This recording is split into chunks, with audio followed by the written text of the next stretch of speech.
All right, we're gonna get started. Hello and welcome to one of the most interesting courses I teach. I probably say that about all of my classes, but I love this class a lot.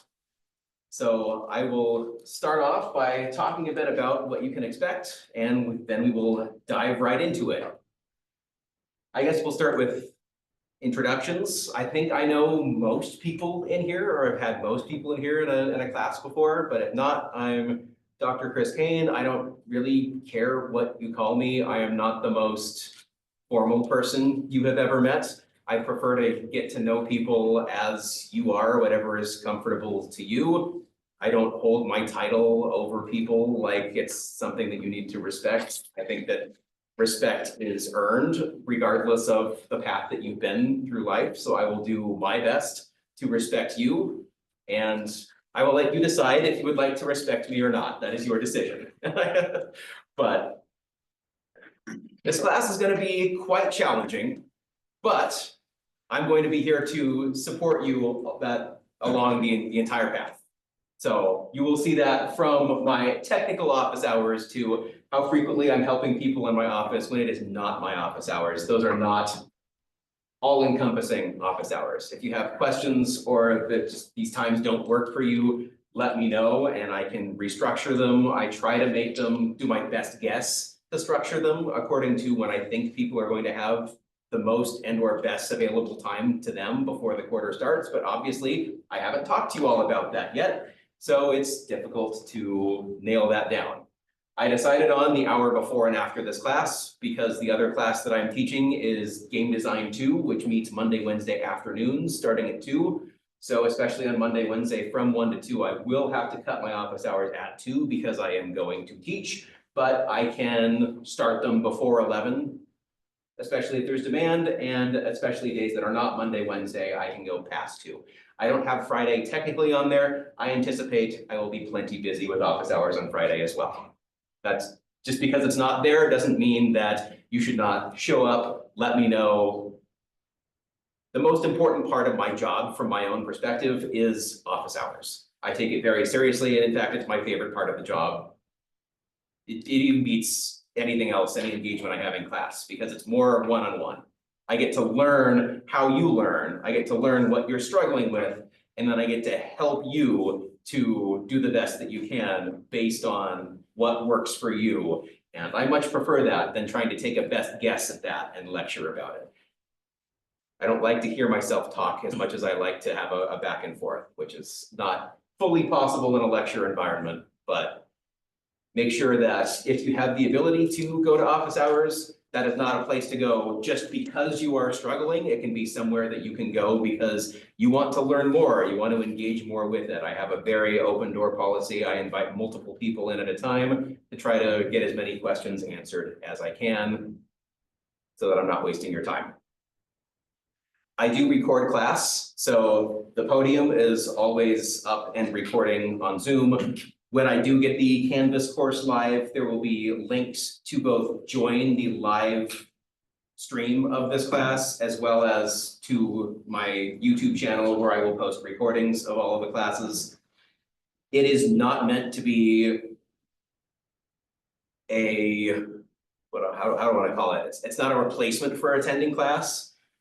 I think that there's a lot, especially in a class like this that is so problem solving oriented, it's going to be a lot. There will be quite a bit of me talking, but there will be a lot of in-class activities, group work, and sharing of those answers as we get through practicing a lot of what we talk about. That's going to be a lot harder to manage if you are remote or if you're watching it back, because you'll have to pause, do the work yourself, and that's difficult to motivate yourself to do if you aren't in class. I structure the class to be an in-class type of environment. So whenever possible, I would really appreciate it if you could attend class, but I also recognize life happens and this class cannot always be your top priority. So if something does happen that takes a higher precedence than this class, don't worry about it. Feel free to to join remotely if that's what works for you, or to watch the classes back. I don't take attendance. You're all adults, blah, blah, blah. You can decide what's important to you. And that's not my prerogative, really, I don't think. So let's talk about the class as a whole. I technically have our course meeting in 219 Monday and Wednesday. I will try to make that this classroom if the schedule aligns and allows us to do so, just because I like it more. I don't like the labs as much with all of the stuff in the way. I talked about office hours a bit. I'm just upstairs along with all the other CS professors. I guarantee I'll be in my office 11 to 12 and 1 to 2, Monday, Tuesday, Wednesday, Thursday. But as I said, I'm in there a lot more than that. That's just what I guarantee. So feel free to stop by any other time and ask questions as well. I will turn you away if I do not have time or space. I cannot recall myself doing that. I don't think it has happened. Everything else is stuff that's here that is required to be here. Textbook is not required for the class. I list the resources that I have used to compile a lot of, no pun intended, a lot of the materials for the class. So you're welcome to use that book on the side as well if that is useful to you. If not, don't worry about it. You don't need a particular edition of the book or anything of the sort. There will be homework out of the book, but I will be posting screenshots of those problems on Canvas, so you do not need to have the book itself or just the problems of the book. If you would like to refer to anything else from the book, though, you will need the book to be able to do that. It will not say something like, refer to this particular figure, or if it does, then I've included those figures as part of it as well. If we did get the book, would you tell us what chapters were on? Yeah, For the week? I can certainly do that. Emails.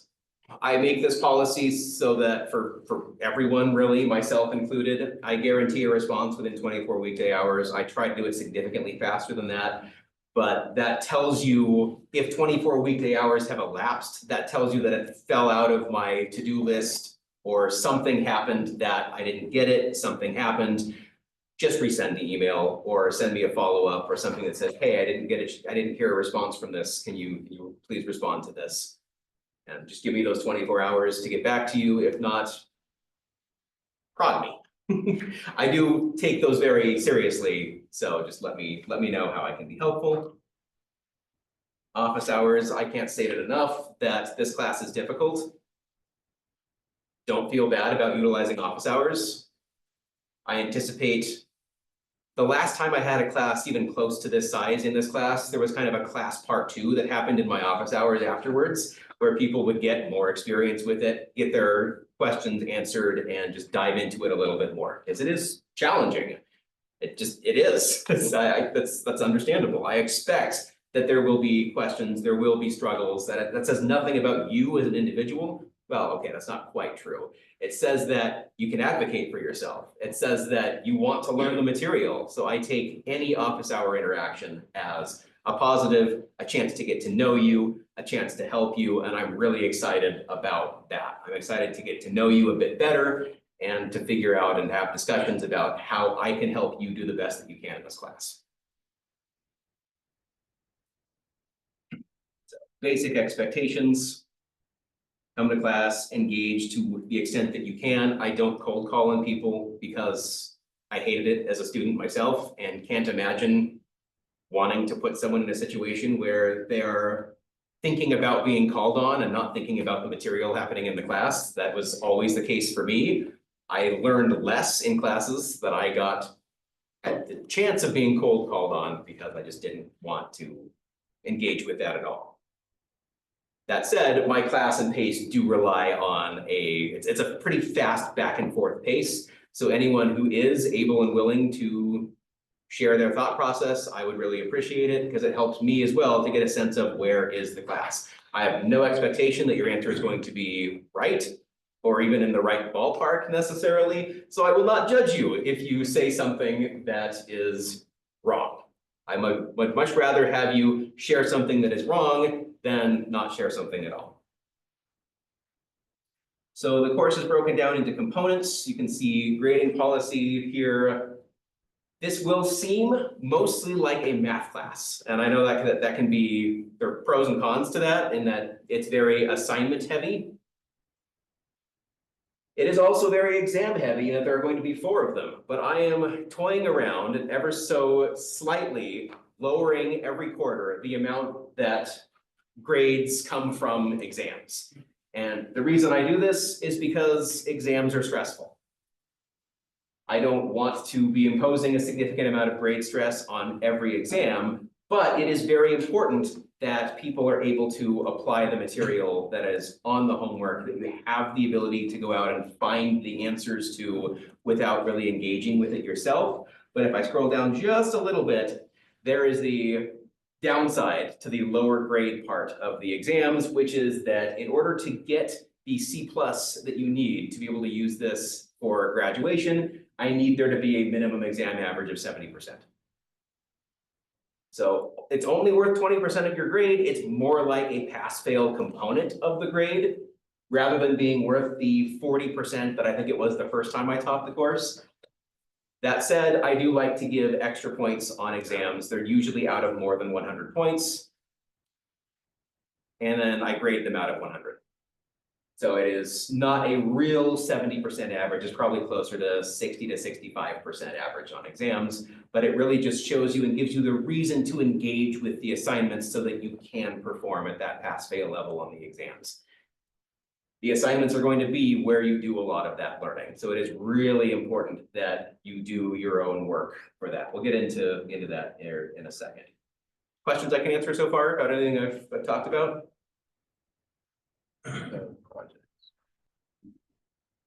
Yeah, there will be 2 projects throughout the quarter, mostly toward the tail end of the quarter.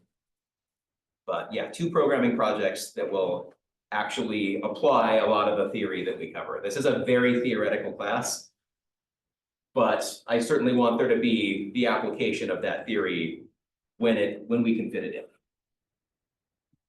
So attendance is expected, not recorded.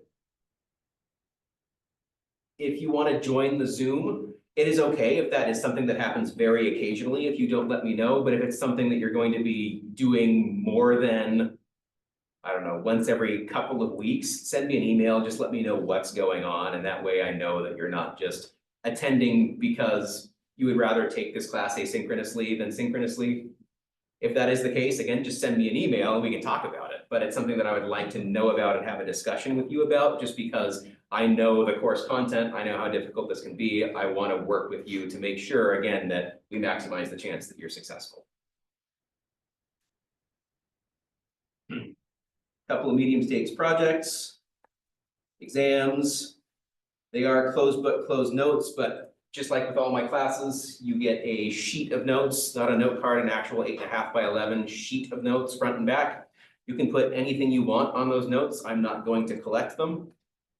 That said, I write my exams to minimize how useful that sheet of notes is. So there's lots of problem solving, there's lots of application. It's not just regurgitation, it's not just definitions or something that you could directly put on that sheet of notes. That sheet of notes is for you to be able to refer to so that you know what that question is referring to. You have some background information to be able to work with on that. I do release study guides a week before exams, and those study guides are sectioned based on everything that we've talked about, and I have lots of the styles of questions and content that we've covered that should help you to feel better prepared for the exam. And I would say that questions to those or ideas that are generated from looking over the study guide is a great thing to put on that sheet of notes. We'll talk more about that as we get closer to the first exam. I think I did note that exams are going to be weeks 3, 6, 9, and finals. I anticipate them being on those Fridays of those weeks. So that is the plan. I will certainly let people know if that changes, but I tend to do everything I can to stick to that schedule early.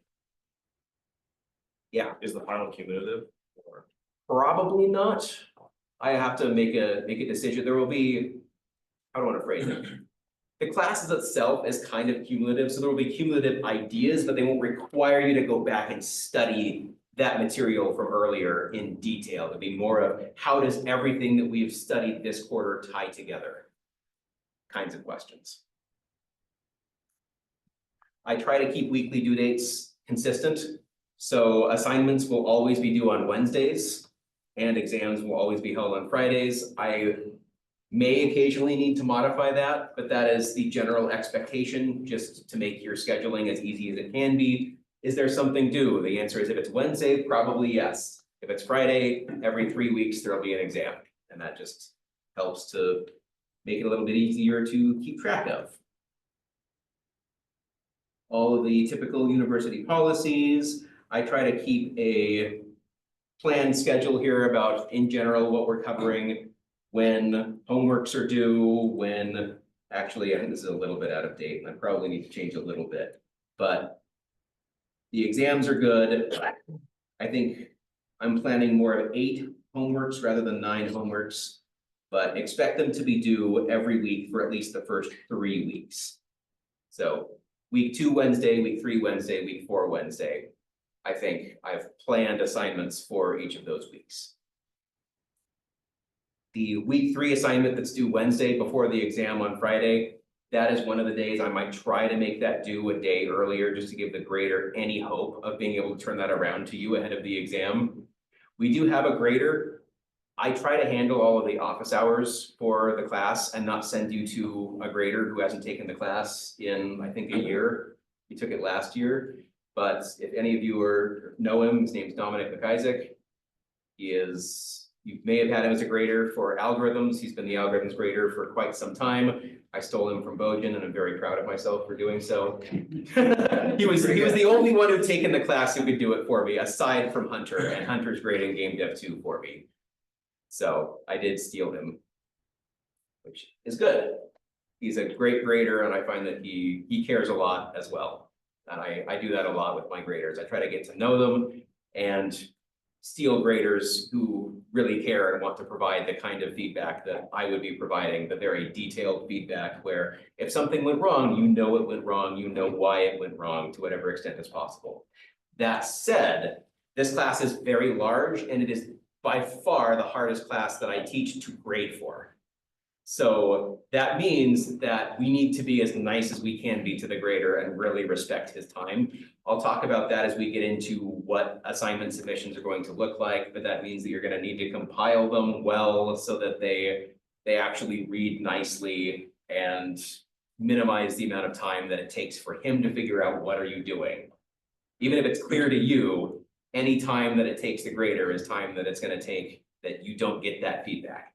And I really like to return things within a week if possible. If any class is going to break that, it's probably this class, because it's just so much work. The kinds of questions that are on the homework, there are lots of ways to solve them. There are lots of ways to arrive at an answer. And that just means that the grader needs to figure out, is that process valid? Is there some counterexample that breaks the logic and the work that you have shown? So it is very involved and time consuming. So be patient with the grader. And if there's anything that you can do ahead of your submission to save his sanity, that will certainly help the overall health of the course and get things turned around back to you as quickly as possible. Any other questions about the class expectations? In general, I want to be as open with you as I can be, so as well as I appreciate it when people are open with me. So if you have any concerns, or if there's an aspect of the class that's not working for you, I don't take that to mean you should change your class for me, but having that data helps me to do a better job of keeping track of the cumulative health of the class. My goal is to make sure that the maximum cumulative amount of learning that happens actually happens throughout the class. And you are a data point within that. So I want to be collecting as much data as I can. So if there's a concern that you have, please do let me know. Yeah. Okay, I don't know 100% yet. I'll know after Thursday and Friday. Thursday, Friday, I'll be gone for a robotics competition. And after that, it's like a 30% chance we'll end up going to the next stage of the competition, Yeah. which is during week 3. So I'll let you know if that Yes. becomes an issue in my schedule. No worries if it does. Just the communication is the most important thing. If there's something that happens to you on an exam day, or as soon as you know, reach out to me and we can schedule it for before, sometime else during that day. If there's no way to make that work, I have historically given exams the Monday after a weekend, after the exam that should happen on Friday. The sooner you reach out to me, the more options we're going to have. That's always the case. Get out ahead of issues and I will have more power to help you with those issues. So is the homework gonna be structured similar to algorithms where it's pretty theoretical and math? Like, I want it to be a bit more problem solving than that. It's less very technical in terms of the actual construction of something like a proof. Aside from the couple of proof types that we'll talk about in the class and have to go over. But other than that, I want to allow the complete and total freedom of the process. You just need to communicate that process, those steps, and be able to justify why you think your solution is not just fully correct, but there are no holes in it. It works for every case. That it is quite theoretical and abstract, possibly even more so than algorithms. so are the two projects gonna be programming projects? Yes. Okay, so those are the coding and the rest. is Yeah, theoretical. Yeah, it's gonna be more like a math class for the typical homeworks. The projects will be programming projects. I don't specify a language for those programming projects as long as the grader can compile or interpret and run your code. That's all we really care about. Other questions? I tend to have pretty open-ended. If I can give the power back to the students to do something with it, then I like to do that.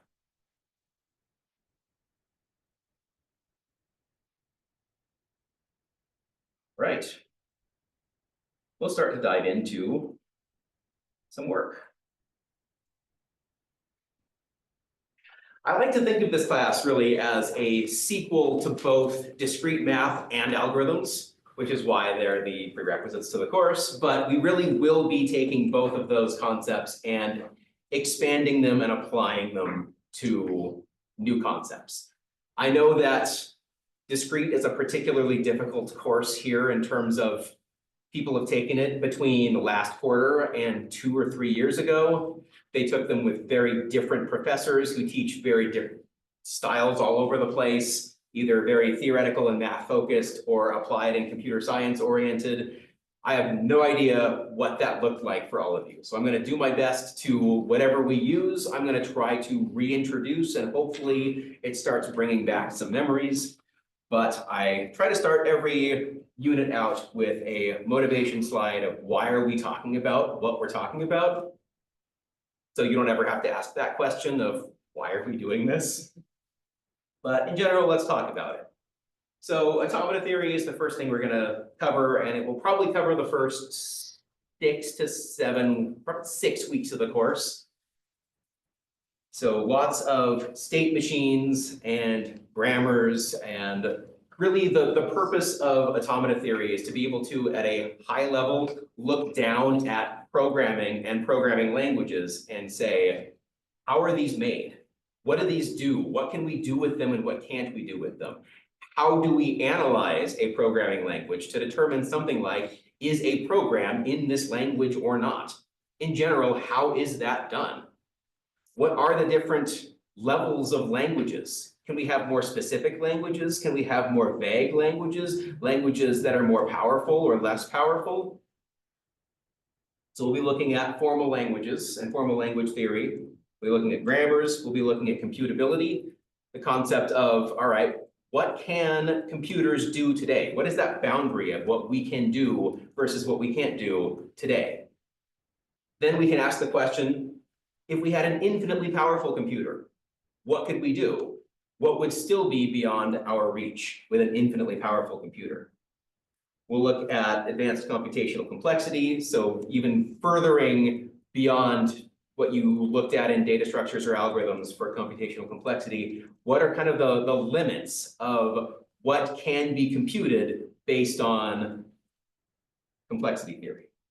And of course, applying all of this to the construction of compilers and interpreters for the languages that we use or a language that you might write on your own. So altogether, all of this is basically the theoretical foundation of computer science and allows us to figure out what can computers do and what can they not do. So that's a very broad overview of everything we're gonna be discussing in much more detail. So what can be done in principle, what can be done in practice? What are those boundaries? How do we define them? How do we come to understand that difference? So diving into it, we need to understand some things. The first would be an automaton. When we talk about automata, it is plural for multiple automatons. Multiple automata, but multiple automata, singular automaton, plural automata. You can think of this as a theoretical computer or a theoretical algorithm, a theoretical computation device that allows you to easily determine the states of programs, as well as when do these programs terminate? How do we move between these states? How do we transition between these states? And how do we determine whether a particular input is accepted or rejected? So just like a program, it accepts input, it produces output, and some of them have some storage and some of them do not.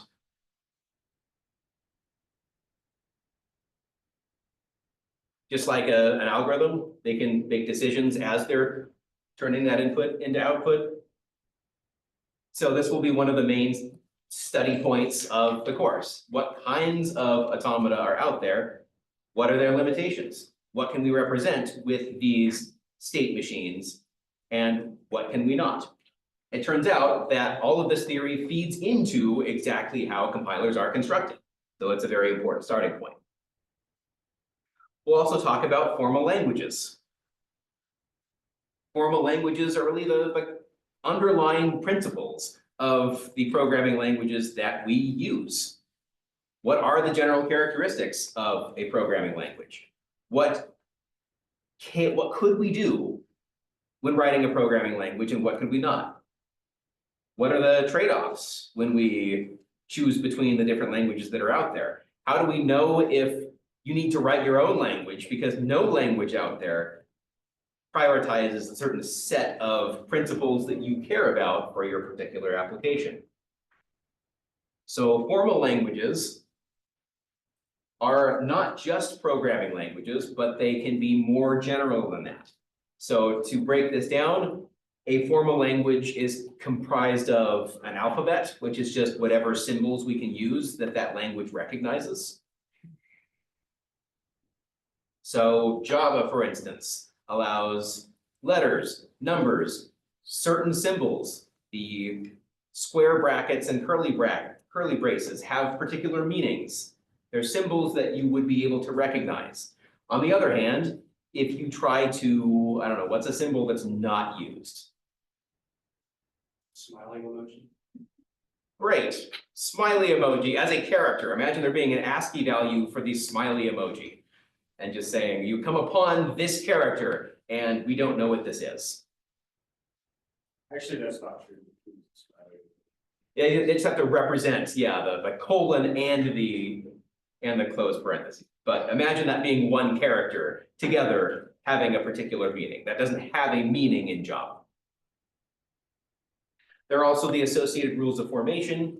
So how do these symbols combine together to create tokens, to create meaning that is, if you're thinking of it like English, then this is how you take letters to form words.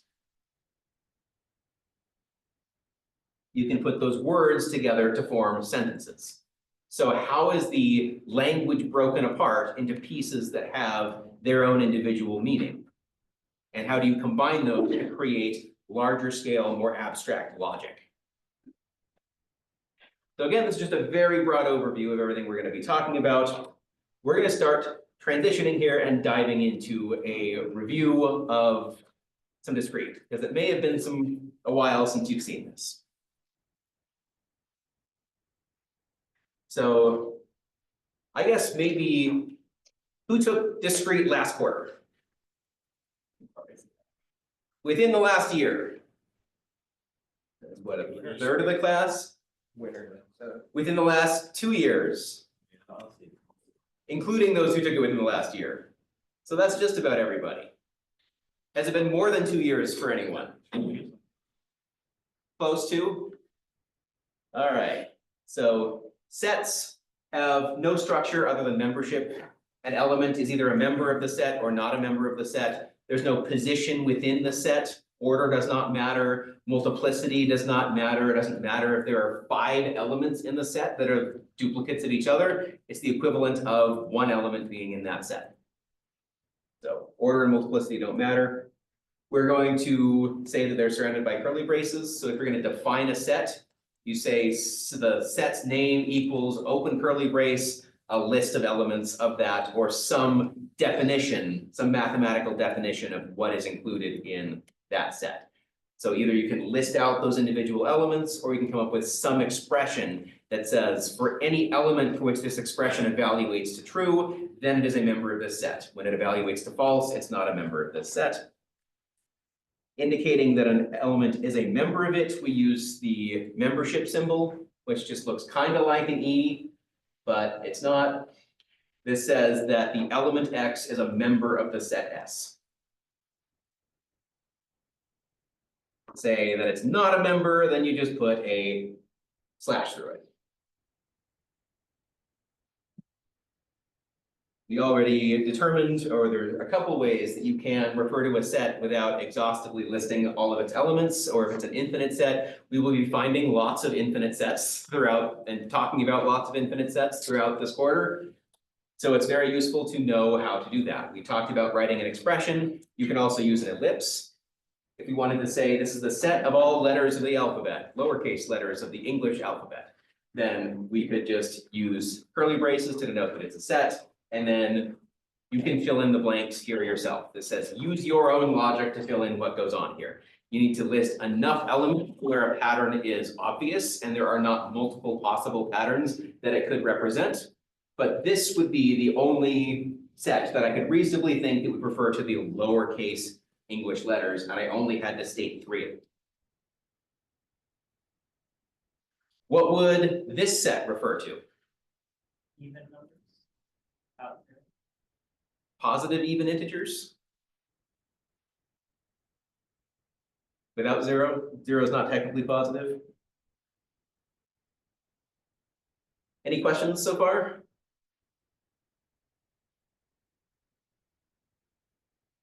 Union, intersect, and difference. Do we remember those? Definitions. We'll see this a lot. We'll see lots of mathy language in here. So these are 2 sets, S1 and S2. The first line is saying the union between S1 and S2 is defined to be the set of all elements X, the colon reads such that X is a member of S1 or X is a member of S2. And that is the definition of a set union. If X, this element, belongs either to set S1 or set S2 or both, so an inclusive or, then it belongs to the set that is the union of those sets. So we define a union as another set. Union 2 sets together, you get a set.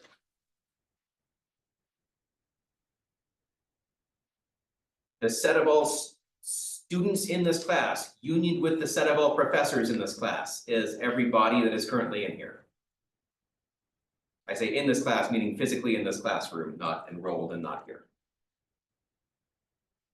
Intersect says if X is either a member of, it has to be both, sorry, a member of S1 and a member of S2, then it is a member of the intersection between S1 and S2. So union is equivalent to the logical inclusive or. Intersect is equivalent to the logical and. The set difference says we're going to start with every element in S1 and we're going to take out every element that's in S2. What remains that was in S1 but was not in S2 is the difference S1 minus S2.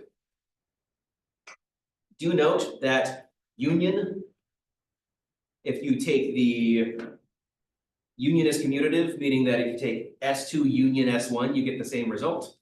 Intersection is also commutative. If you take S2 intersect S1, you get the same result, but set difference is not commutative. If you take S2 minus S1, you do not get the same resulting set as if you took S1 minus S2. And it's just really important to be able to see this and be able to picture it and read it as English. So the sets S1 union S2 is defined to be the set that is all elements X such that X is either in S1 or in S2. Be able to say something like that to describe what this means. Does that make sense so far? I will do this occasionally throughout the class. I'm not going to do it immediately because I think probably we're all good, but there will be points where I have no idea how the class is doing, and I don't expect everyone to immediately shout out, "I don't understand that." That doesn't usually happen in class. So I will ask people to show a set of thumbs saying something like, "I understand this fully.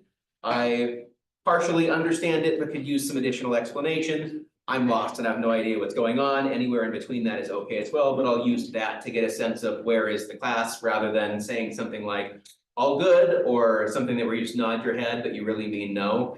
This at least allows me, and you can hide this yourself too. Feel free to not really show this to people around you if you don't want to make that information public, but it lets me get a sense of how is the class going? How much more detail should I go into? Because I want to go into the detail until you understand it. But I also don't know when that is overkill. So I'll use that to get a sense of that. Feel free to also raise your hand and just say, can we go over that again? Or can we go over that in a different way? And I'll get creative. We have the concept of a set complement that just says, we're going to define this universal set. This is every element that could be a member of any set. Sometimes we're going to define a separate universe, where the universe could be everything that could be a part of this set. The complement of a set is everything that is not in that set, but is in the universal set.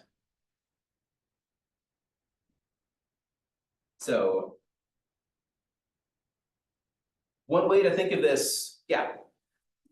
The line on the top is not, right? It's not, basically saying it's not S. It's the complement of S. If we want to say not, we're usually going to use a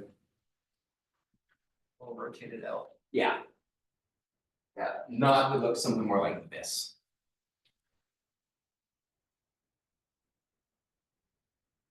So S bar stands for the complement of S. You can think of the universe is going to be words in the English language.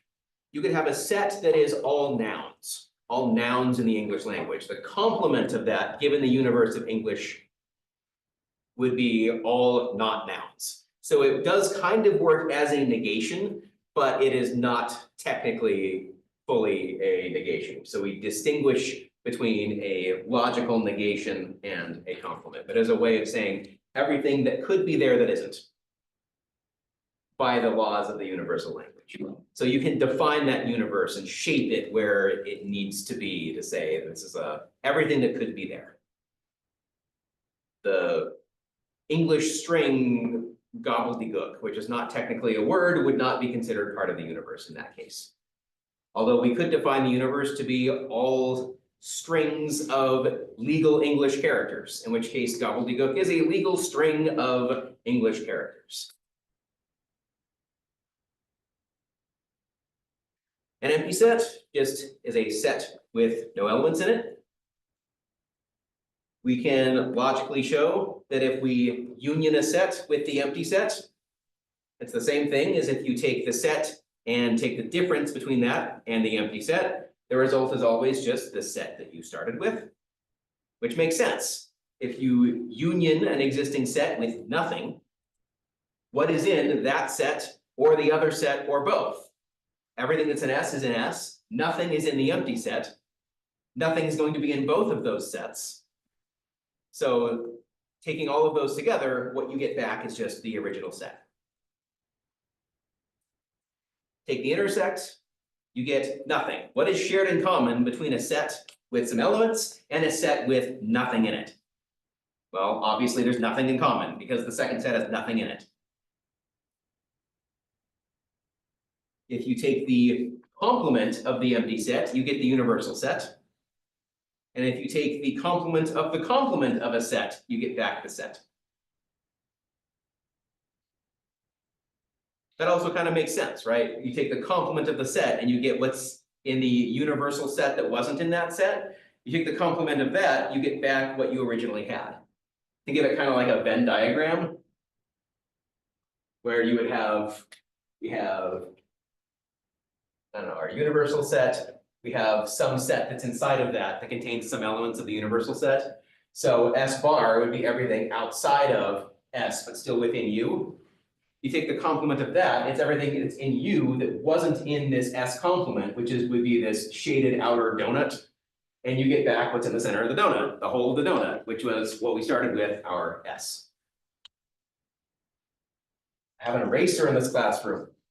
Wow, we'll see how long it lasts. Please don't steal my eraser. You remember De Morgan's laws from forever ago? If we want to take the complement of a union or the complement of an intersect, that's the definition of De Morgan's. So the complement of the union between two sets is just the intersect of the complements of each separate set. Similarly, the complement of an intersect between two sets is the complement of each set union together.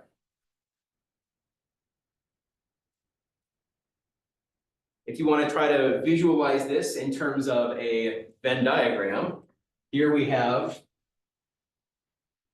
our universal set. We're going to have S1 and we're going to have S2. It doesn't matter if there's overlap between S2 or not.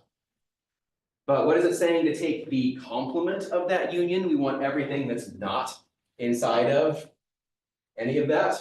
So we want to take everything that is not in S1, which is all of this area that's outside of S1, but still within the universal set.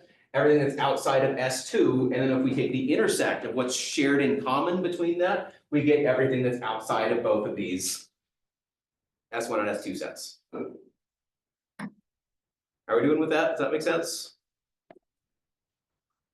Similarly, if we wanted to take the intersect between the complement of S1 and S2, maybe someone else can describe that. What does that mean? What does that mean in English to be the complement of the intersect of two sets? Everything outside of the intersection. Yeah, so what is the intersect between S1 and S2? Now it probably makes a little bit more sense to draw them some overlap. So if we want to take, yeah, the opposite of what the intersect is, the intersect between these is right here. So if we wanted to take the complement of what's in the intersect, that would say everything that's in the universal set that's not in this. So we're going to take the complement of S1, that's everything that is not in S1, union it with everything that's not in S2, and we would get everything outside of that boundary. So I like to use Venn diagrams to visualize sets just because it makes these ideas a lot clearer. This helps you to understand why you can break down De Morgan's laws the ways that you can, but now it's apparent that these are actually equivalent to each other, hopefully, and we can move forward with that knowledge. Questions, comments, or concerns about that? Hopefully review. If not, that's okay. As long as it makes sense. If not, see me in office hours and I will happily go into much more detail. There's the concept of cardinality, the size of a set, number of elements that are in it. So if we have a set that has lowercase a, b, and c, the cardinality of that set, we use the same symbols that we use for absolute value. We're just going to put vertical bars around the name of the set. That says the number of elements in that set is 3. A and B and C.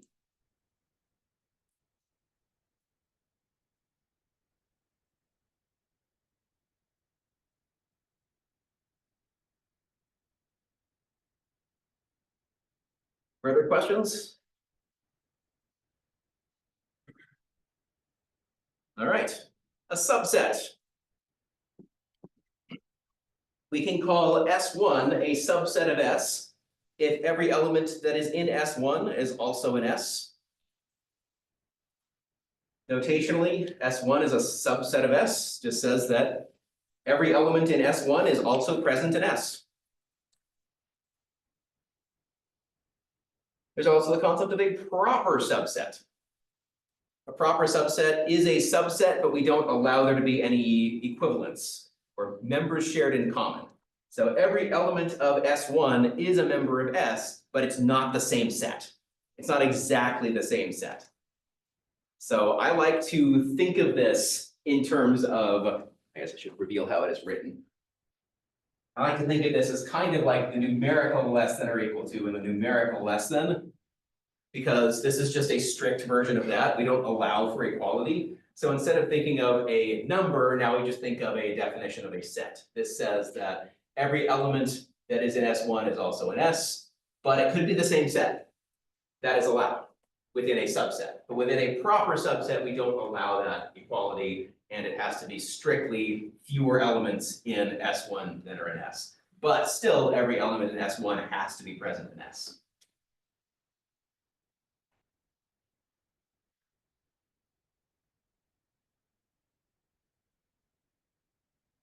Let's get some practice coming in a second. Last thing I want to do before practice is talk about the power set.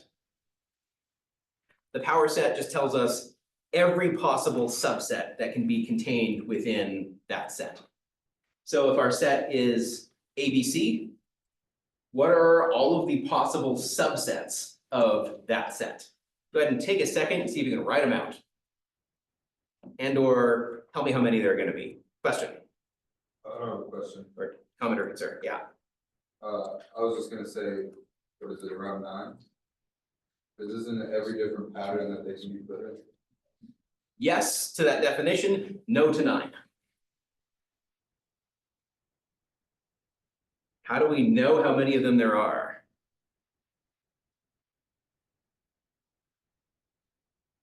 Yeah, Sorry, is it, I guess a number, do I have to answer like that, we guess? either It. 8? it is 8, that is the right answer. How do you come to 8?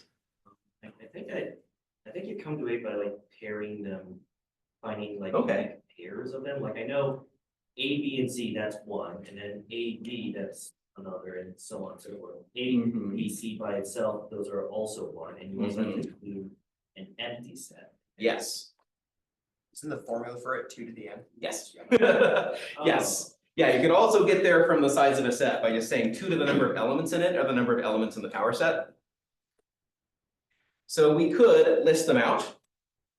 And we find that the number of each size follows a particular row of Pascal's triangle. If you have dealt with that before, the number of sets with 0 elements in them is 1, this one. The number of elements that have 1 in them, there are 3 of them. How many have 2? 3 of them, and how many have 3? 1.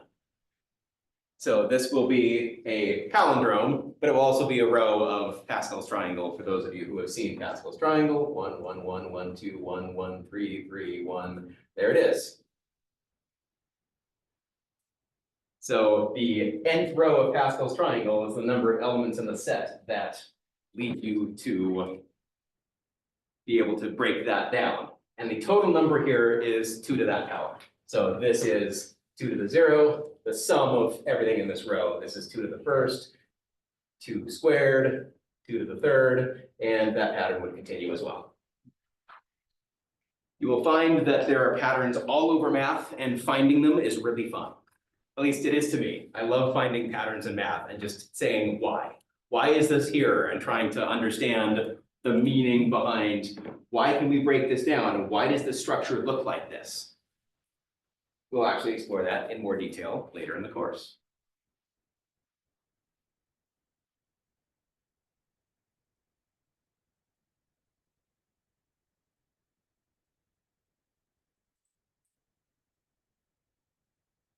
We can also define a Cartesian product. We have 2 sets. We want to be able to define or find all tuples between those such that the first element of that tuple is an element of the first set, and the second element of that tuple is an element of the second set. So you write this as a cross, also called a cross product. All such tuples such that, so the tuple consists of 2 elements, x and y, X is an element or member of set one, Y is an element or a member of set two. Unlike with sets, order matters in tuples. So YX is a separate tuple from XY.